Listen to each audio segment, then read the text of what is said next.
Hi everyone నేనైతే ఇప్పుడు ఒక మంచి హెల్త్కి అండ్ మన హెయిర్కి మంచి రెసిపీ అండి. ఇది ఏందో కాదు, ఆమ్లా క్యాండీ ఎలా ప్రిపేర్ చేయాలో దానికి కావాల్సిన ఇంగ్రీడియంట్స్ ఏంటో చెప్తాను. ఏం లేదండి, 3 ఐటమ్స్ ఉంటే చాలు, మంచిగా పర్ఫెక్ట్గా చేసేసుకోవచ్చు. ఇలా ఉసిరికాయలు తీసుకొని మొత్తం నీట్గా క్లీన్ చేసి బాగా కడిగిన తర్వాత మళ్ళీ వాటర్లో వేసుకొని మంచిగా బాయిల్ చేసుకోవాలి. ఒక 15 మినిట్స్కి మంచిగా బాయిల్ అయిపోతుందండి. చూడండి, ఇట్లా క్రాక్స్ రావాలి. క్రాక్స్ వచ్చాయంటే మనకు ఆల్మోస్ట్ కుక్ అయిపోయినట్టే. ఇలా నేను మొత్తం వేసి ఒకేసారి కిందకి పైకి కలుపుతూ ఉన్నానండి. మీకు అక్కడక్కడ క్రాక్స్ కనిపిస్తూనే ఉన్నాయి కదా. ఇలా మంచిగా కుక్ చేసుకోవాలి. ఇదైతే రోజు మనం బ్రష్ చేసిన తర్వాత కానీ ఇలా మంచిగా తినొచ్చు.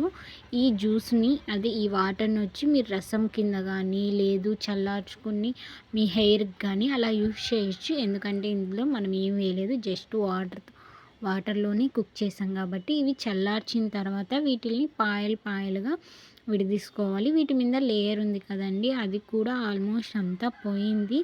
ఇంకా పోవాలంటే ఇంకొంచెం మీరు తీసేస్తే చాలు, మంచిగా పోతుంది. ఉసిరికాయలో ఎన్నో మనకి ఆరోగ్య ప్రయోజనాలు ఉన్నాయి ఉసిరికాయతో. ఇలా మొత్తం తీసుకున్నాక ఈ గింజలన్నీ పక్కకు పెట్టేయాలి. బెల్లం అయితే నేను 1/2 కిలో బెల్లం తీసుకున్నాను. జస్ట్ టీ గ్లాస్ వాటర్ వేసానండి, అంతే.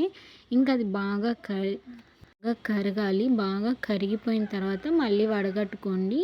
ఇందులో నేను కొంచెం సాల్ట్ అండ్ యాలకుల పౌడరు, ఇంకా మీకు కొంచెం కారంగా కావాలంటే అందులో కొంచెం మిరియాల పౌడర్ కూడా యాడ్ చేసుకోవచ్చు. ఇంక ఈ 2 మిక్స్ చేసి పెట్టేసుకున్నాక మనకి బెల్లం అనేది కూడా చూడండి ఈ విధంగా కరుగుతూ ఉంది.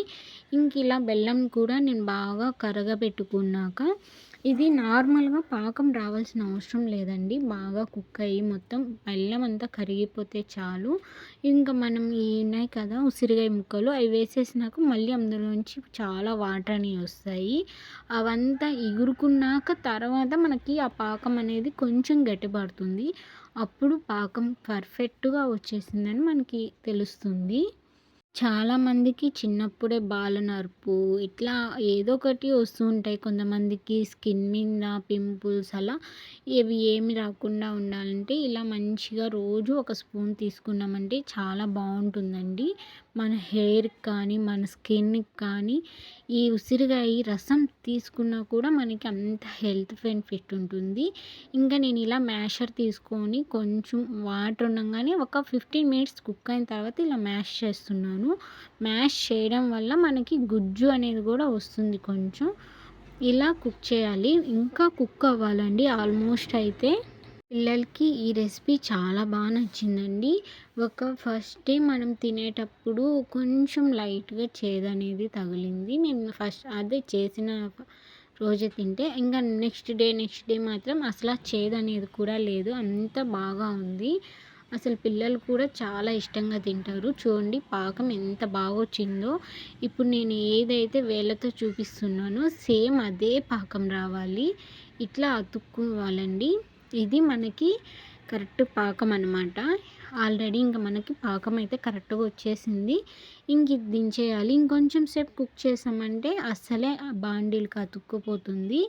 ఎప్పుడైనా కూడా ఏదైనా మందపాటి బాండీలు కానీ లేదు గిన్నె కానీ తీసుకోండి. స్టీల్ది అయితే అసలు యూస్ చేయొద్దండి, ఎందుకంటే స్టీల్లో తొందరగా మాడిపోతుంది. ఇలా ప్రెస్ చేస్తానే అది మెత్తగా అయిందండి. అంటే మనకు ఆల్మోస్ట్ చాలా బాగా కుక్ అయింది. అసలు ఆ బెల్లం పాకం కూడా అంత మంచిగా వచ్చింది. ఇలా అయితే మన క్యాండీ అనేది రెడీ అయిపోయిందండి. ఉసిరికాయ క్యాండీ ఎంతో టేస్టీగా ఉంది. మీరు కూడా ట్రై చేసి ఎలా ఉందో నాకు కామెంట్ చేయండి. Thank you for watching.